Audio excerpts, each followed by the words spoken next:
Shout out na sa lahat ng mga Aries. First card is isang babae nakagapos, nakapiring ang mata. Ibig sabihin,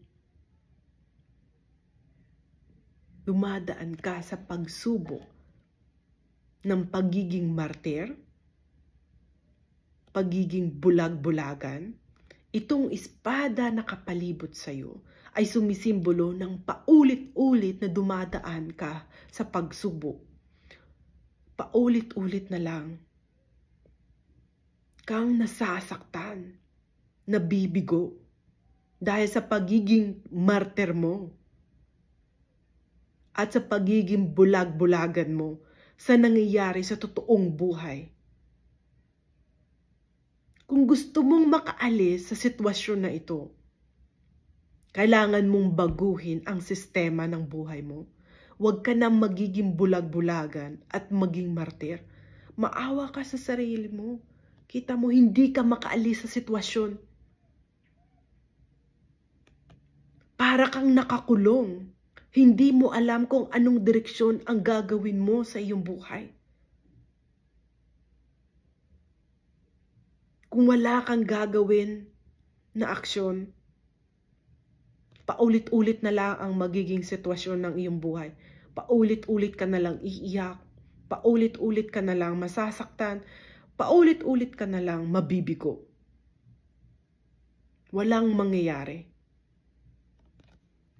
Pangalawang baraha. Itong kamay na nasa langit ay sumisimbolo ng kamay ng ating Panginoong Diyos. Itong korona ay sumisimbolo ng tagumpay. Kita mo, kung lalaban ka, makakaalis ka na sa sitwasyon na ito.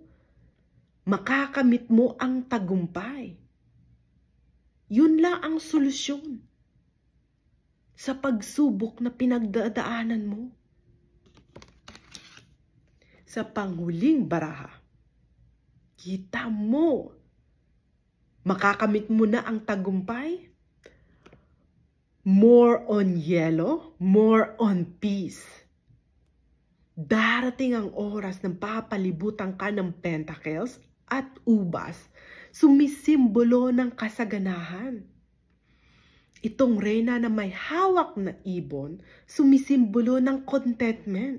Kita mo lang. Kung may gagawin kang aksyon, makakamit mo ang tagumpay, makakamit mo ang kasaganahan at peace of mind, contentment sa iyong buhay. Di ba mas masaya ito? Kumpara dito. Ito ang gagawin mo sa iyong buhay. Deserve mo ito.